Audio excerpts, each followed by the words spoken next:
بسم اللہ الرحمن الرحیم. In the name of Allah, the Beneficent, the Merciful. نحمده ونصلي على رسوله الكريم. اما بعد، اعوذ باللہ من الشیطان الرجیم. بسم اللہ الرحمن الرحیم. میرے سب دیکھنے اور سننے والوں کو السلام علیکم. امید ہے اللہ کے فضل و کرم سے آپ سب خیریت سے ہوں گے. آج 24 اکتوبر ساری دنیا میں اقوام متحدہ کے قیام کے دن کے طور پہ منایا جا رہا ہے. یہ اقوام متحدہ جو 24 اکتوبر 1945 کو وجود میں آیا، اپنے ساتھ یہ اولین مقصد لیے ہوئے تھا کہ دنیا کو جنگ کے خطرات سے آئندہ محفوظ رکھا جائے.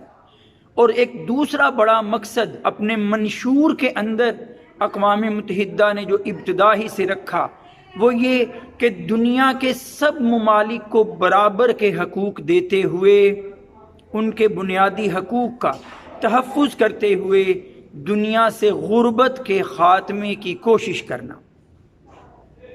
آپ خود نظر دوڑا لیجئے، اپنے ان بنیادی مقاصد میں اقوام متحدہ کس قدر کامیاب ہے.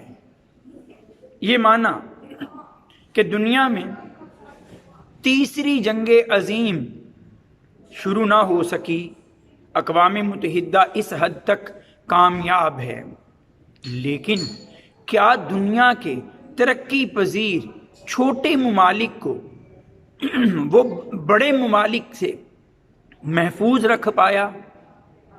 کیا اقوام متحدہ سپر پاورز کہلوانے والی قوتوں سے ان ممالک کو جو ان کی امداد پر پل رہے ہوتے ہیں ان کے شر سے محفوظ رکھ پایا؟ تو شاید جواب نفی میں ملے گا. اسلام، مسلمان تو یہ مانتے ہیں کہ سب کے سب انسان برابر. اسلام تو مساوات کا درس دیتا ہے، لیکن اقوام متحدہ کے اپنے اندر سلامتی کونسل کے اندر 5 ارکان جنہیں ویٹو کا حق حاصل ہے، وہ کسی مسئلے پر بھی، کسی بھی سلامتی کام پر، کسی بھی امن کی قرارداد پر یہ اختیار رکھتے ہیں کہ اختلاف کر کے اس قرارداد کو روک سکیں. ساری امن و سلامتی کا دار و مدار ان ممالک کی ویٹو پاور پہ ہوتا ہے. یہ کیسی برابری ہے؟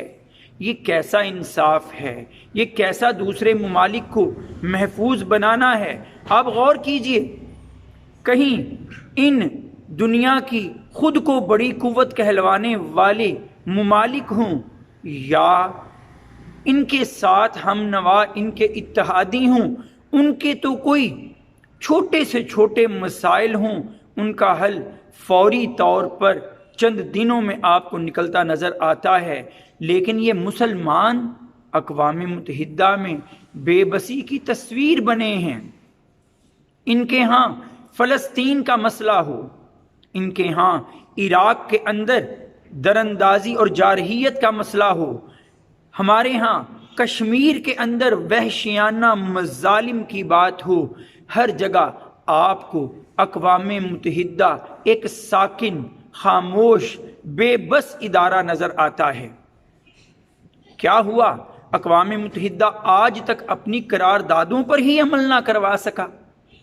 دنیا کے وہ ممالک جو خود کو سپر پاورز کہتے ہیں، وہ ایک لٹکتی تلوار کے طور پر اپنے سے چھوٹے ممالک، ترقی پذیر ممالک کے لیے مستقل خطرہ ہیں.